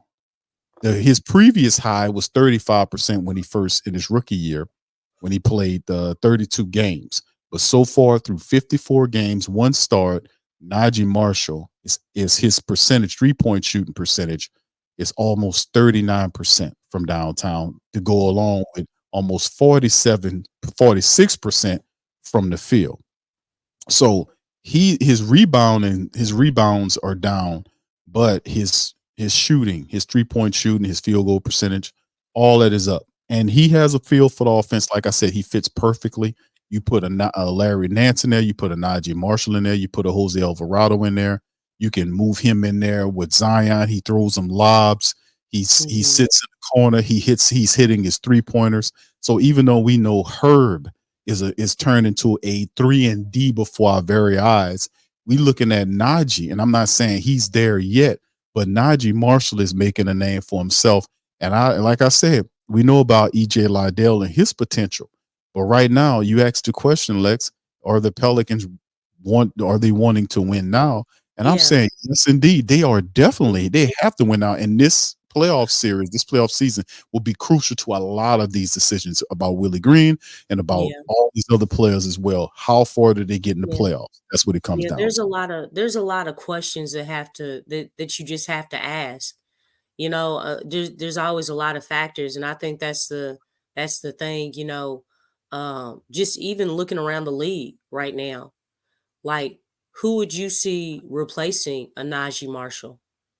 And then we also have to think that look at the fact that Slim said it, Najee ain't scared of Jimmy Butler, which comes to like the fact that Najee, he's about that life, basically. He's almost like, if someone is gonna get kicked out the game for, getting in a fight just like he did with Jimmy, you kind of need a guy like that.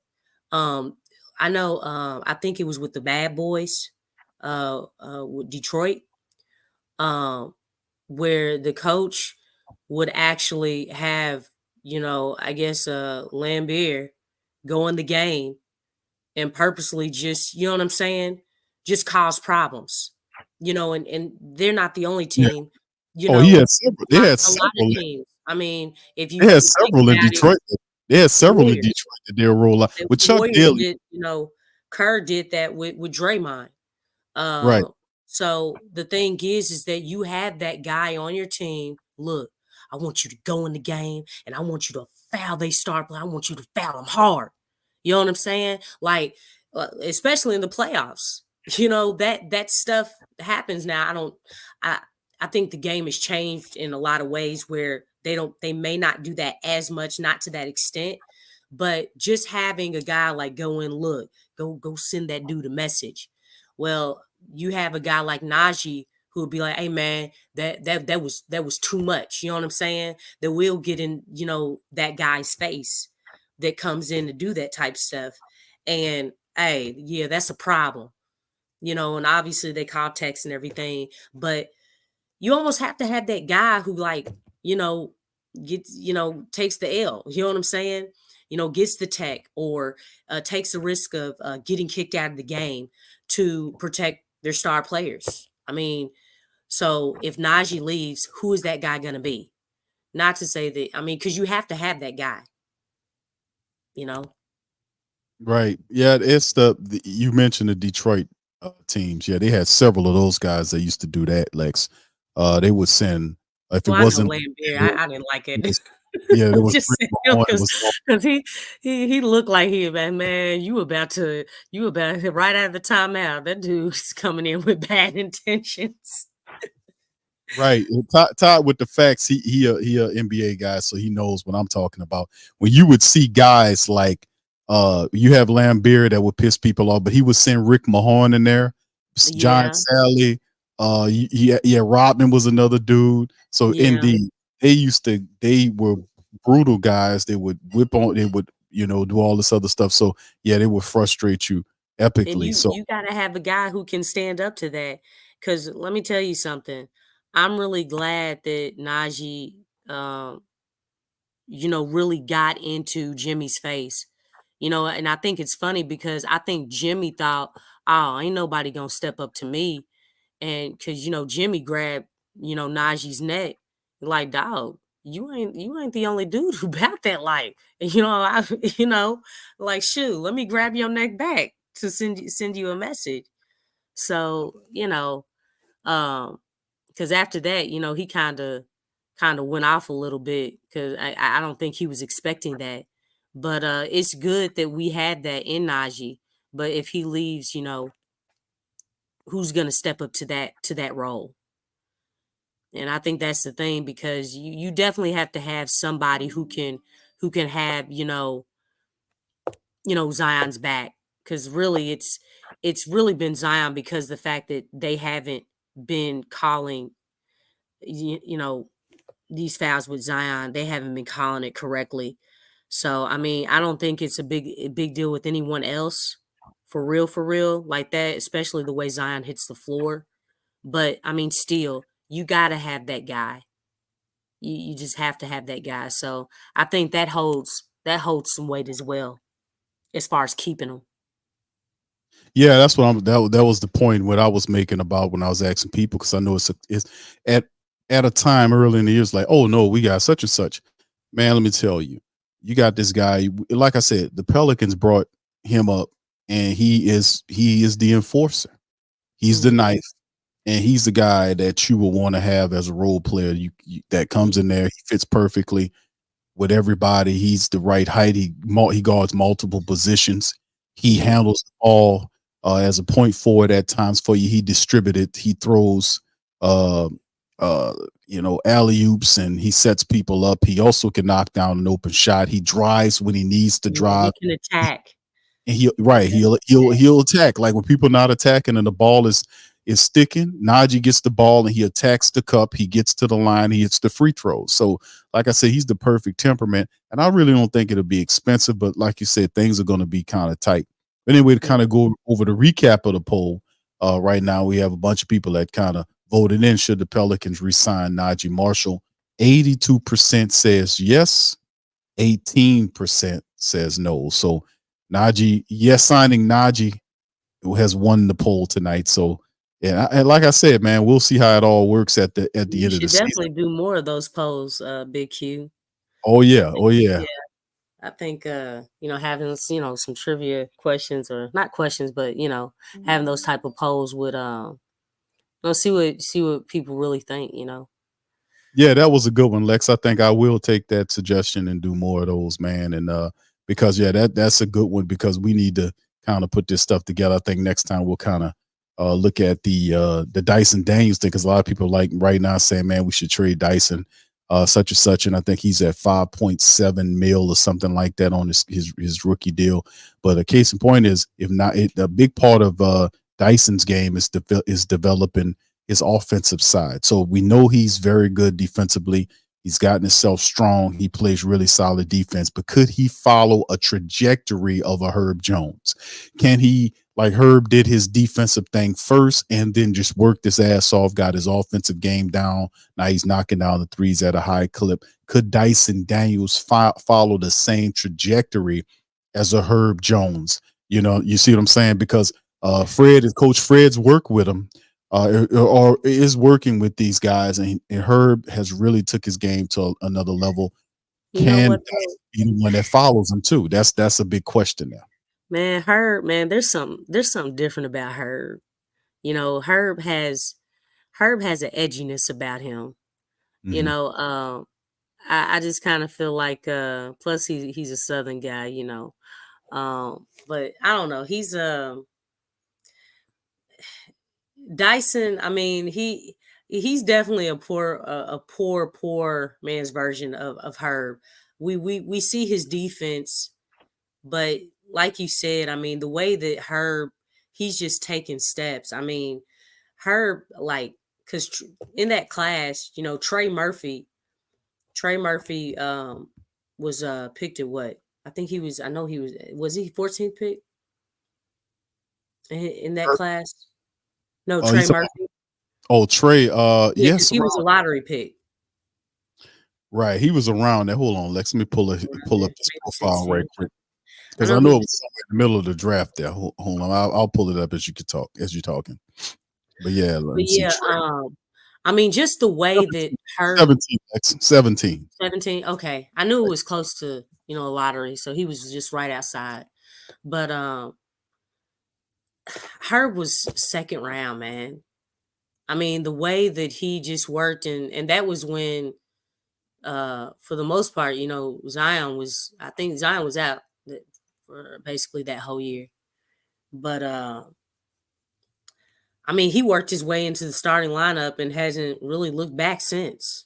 You know what I'm saying? I know we've talked about, the changes in the lineups and things like that, but I mean, you just look at how Herb has been growing. You look at his consistency. You look at, the dude is a dog. He just I mean, just when you think it's like, oh, Herb can't do it. I mean, he really shut all the noise, like quick, fast, and in a hurry.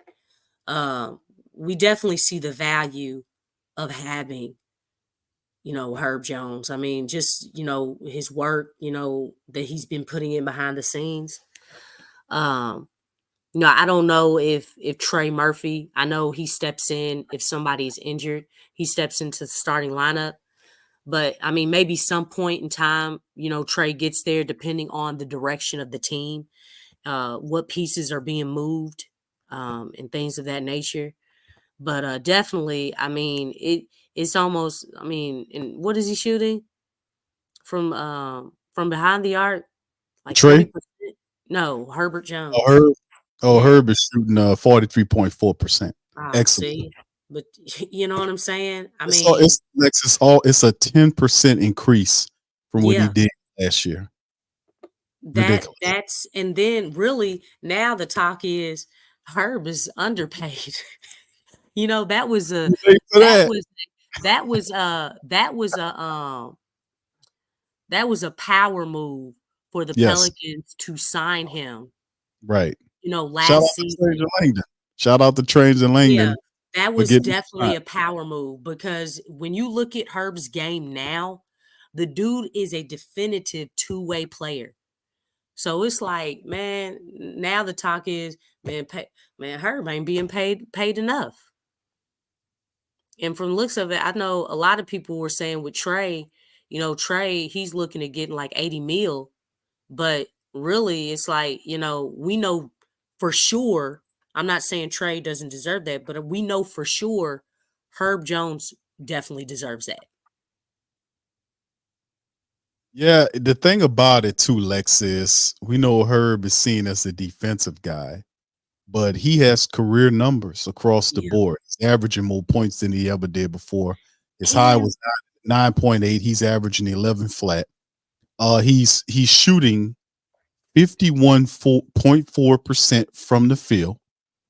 He's shooting 10% better than what he did last year, which was 33.5. He's shooting 43.4% from downtown, Lex. Mhm. Now he's not averaging as many rebounds or stuff like that. He's doing the same with the steals, amount of steals.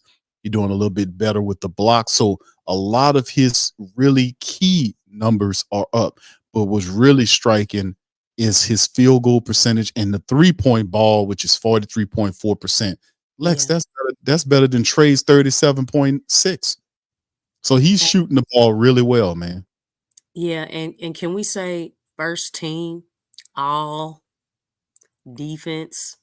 We better because we got I mean, hey, I mean, if he gets that, if you get those type of, and they may have in his contract that if he, because I think that's in a lot of people's contract. If you get, first team all defense or defensive player of the year, MVP, any of that, you know what I'm talking about. right. If you get any of that, you get bonuses. So that may be in his contract. I hope it is. I really hope it is. Hope you Yeah, incentive. Yeah. let that part hurt. You know what I'm saying? Because if that is in his contract, he's definitely gonna get a bonus because man, hey, if that block on Paul George, okay, Yep. for some people, Paul George is their GOAT. We've heard that many. I think I've heard that. Paul George is a legitimate, he's a solid two-way player. I mean, he's a star in this league. So to do that to someone like Paul George, that's got to speak volumes. It's got to speak volumes. And I hope they see that because it's like, oh man. And Paul George even said, man, I've never had anything like that happen to me before. When you think about guys who defended Paul George, like you're talking about going all the way back to when he was in Indiana, going up against the Miami Heat with D Wade, LeBron, and Chris Bosh. You know what I'm saying? They didn't do that to him. Herb Right. Jones blocked his shot. Like that dude has a pretty solid release. So for that to happen to him, like that, I mean, that's got to speak volumes. It's got to be kind of like icing on the cake, like a shoe in, no doubt. Yeah, Lex, and listen, fam, and what I got on the screen right here is this is a shirt that I designed last year when I Mhm. was saying he should have got it. It's the Not On Herb DPOY Defensive Player of the Year. I had this done last year because I said, man, he should be. This is what I thought of Herb Jones. So this is available in the Pel shop, man. You can get you one. It comes in all kind of colors. We have it in different merch as well. But man, listen, this was what I was talking about last year, talking about Herb Jones and what I thought about him, man. And also it's the other one too, the Street Jacket Jones. Oh yeah, that one was tight. Yeah, so we got that one up there too, and this other stuff too. Like the Magnum BI gear is really tight. A lot of people like the Mount Valachunas and the Mount Zion shirt and the Valachunas shirt and all this kind of stuff. And we got a few more that'll be coming out soon too. So for the merch, but DP Defensive Player of the Year, our guy, Herb Jones. My bad, AD. Herb Keyshawn Jones. There you go. There you got to say the whole thing. Antonio Daniels. Shout out to that. Whole government name. The whole thing. I see you. Everybody knows your name, Herbert. Herbert Keyshawn Jones. All right, there you go. All right. All right. So anyway, Lex, any last words before we end the stream? Oh man, we hit some really good topics, Big Q. A lot of good topics. But yeah, we'll have to catch up on this on next week, most definitely, because it was good stuff. Because we could go on and on about this stuff, but we just got to keep going, got to keep going, got to keep building, getting better, and see what awaits for us when we play the right way. I think we'll definitely be in a good place, but we can't settle, we can't be complacent. Got to just keep getting better and keep going up. Right. And I agree. And like I said, man, we got a fantastic squad, man. We just got to, like you said, we got to use that C word, consistency. We got to play with that. We got to play with the edge. We got to be consistent. And like we're saying, we're in that stretch of games, man, where we got what is it now, family? How many games we have remaining right now, Lex? Is it about What, 16 games? 18? Is it 18? I keep always thinking to myself it's less than that. Well, let me just give it a little check right quick because I know see if I can share it on the screen here. This is what we're dealing with. I think we got, let me see if I can count them down here. Let's see. Yeah, Brooklyn. you said yesterday was 19. You said 15, DB? Is it 50? I think it's less than that, Lex. Like I said, about 16 or 17 games. Oh, shoot. Look, let's keep regular season going. Yeah, is it like 15 games? Not because because we had the 2 back-to-backs, the games like, you got the Friday game, then the Saturday game. It peels off quick. We had Yeah. was it Wednesday? When was they Yeah, I played? stopped counting it. What? Yeah, I in the don't even span know. of We what? played 2 games ago. Oh, no, Cleveland. Yeah, I think right. So, Cleveland, it was at like 19, wasn't it? right. So No, in a I think it's span what, 17, right? in a span of like 3 or 4 days, 15. Okay. you lost 3 games. So, it's like I think it's 16 Yeah. games. If I want to say it's 16. 1, 2, Okay. 3, 4, 5, 6, 7, 8, 9, 10, 11, 12, 13, 14, 15 games. Dang. How did 15 I get games. stuck on? Like, I'm trying to figure out what happened. I know they're running, they're going pretty fast, especially when you Golly. back to back. I didn't realize regular season was coming to a close, man. I don't know how I feel about that. Yeah, we Look, got it's it. getting closer to more games, like, less and less Right. when the It's summer comes. You we know what I'm getting saying? down now. We're getting Yeah. down. Hell, Lex, the next game will be March the 19th. So March is getting long in the tooth. So I mean, yeah, we getting close to get through here, and then into April. You got all the tournament stuff going on right now. So we definitely in March Yeah. Madness. It's a lot of stuff. The time is really spinning. Yeah. I guess, you know what? It must be because it's March. Yep. Because of all the madness and things, like you said. Mhm. But yeah, hey y'all, we got to come with it on March 22nd. Got to come with it on March 22nd. That's an Gotta make it important pop. game. Oh yeah, 22nd. That's the Miami game, man. Najee Yeah. will be ready. Jose will be ready. Everybody's going to be ready for that matchup. Yeah. No, Jimmy nobody talks. accidentally get hurt. You know what I'm saying? I want everybody available for that game because that game is gonna be. It's gonna look. They gonna have to call that game like right off the bat. I hope they have some good The wrestling prime game. for that game. They're gonna have to move that up to prime time level for that Miami game, man. It's not listed as an NBA TV game, but that's a Sunday matchup. Hold on, it's a Friday matchup for 7 p.m. So And that it's might the second of a back to back. And that's it's right. funny Oh, because you know what? The first game against Miami, that was the second of a back to back. how about that? Yeah. Yep. Yeah, so it's interesting that they did that again because Miami was just waiting, but because the Pels had a back to back, and this is basically the same thing, because the Pels play Orlando on the 21st, and then turn around and play Miami the next night. So Right. Yeah. Orlando did them. But the but good we news gotta on be ready, man. We gotta be ready. that though, Lex, is that after that back to back is one back to back left, and that ain't till late on in the into April, almost middle April when we take on Sacramento on April the 11th. That's a Thursday, and then that Friday we got Golden State. Those are the away games. That's the final of the away games of the regular season before we come home for the Sunday primetime matchup against LeBron, AD, and them there Lakers. So yeah, We better beat them. Look, I know it's far off, but you see how I'm at, man. Shoot. We still need to beat them by 60. Yeah. And you can say, hey, I'm not saying that I hold grudges, but when it comes to, the game, I don't mind holding grudges, man. Sometimes that energy is useful, So Miami, Lakers, and there's one more that I'm leaving out. That Golden State. Those are the games. shoot. Those are the games right there. Phoenix too. Hey, Go we throw can't let Phoenix we too. cannot We let got Devin Booker do what he did to he had 52 points. 50 burger on us. Uh 50 burger on us. Yeah, we got him yeah. twice. Though. Yeah, and we really need both of them games Mm-hmm. because you know they trying to creep.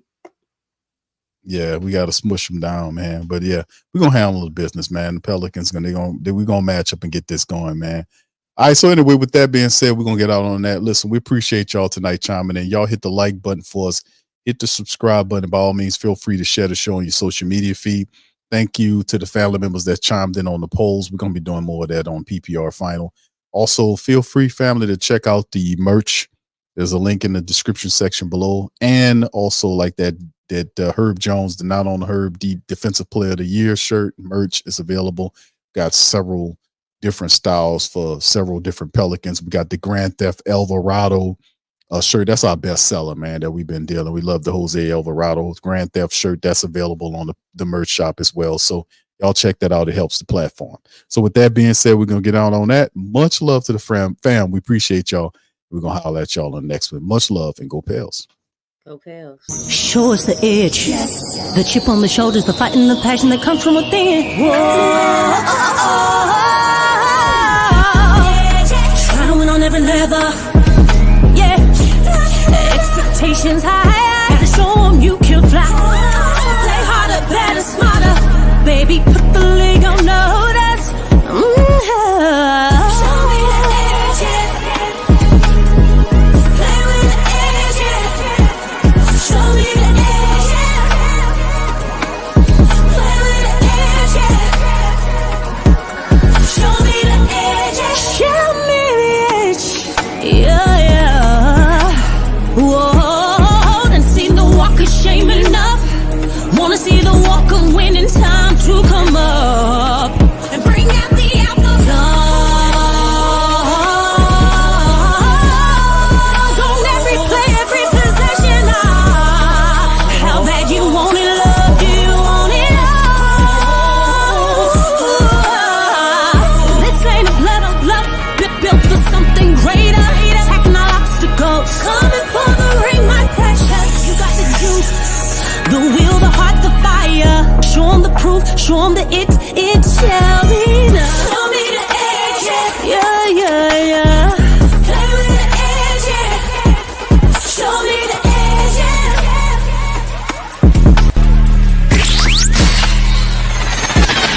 You're listening to the Pelicans Postgame Report on the PRO Media Network for all things Pelicans.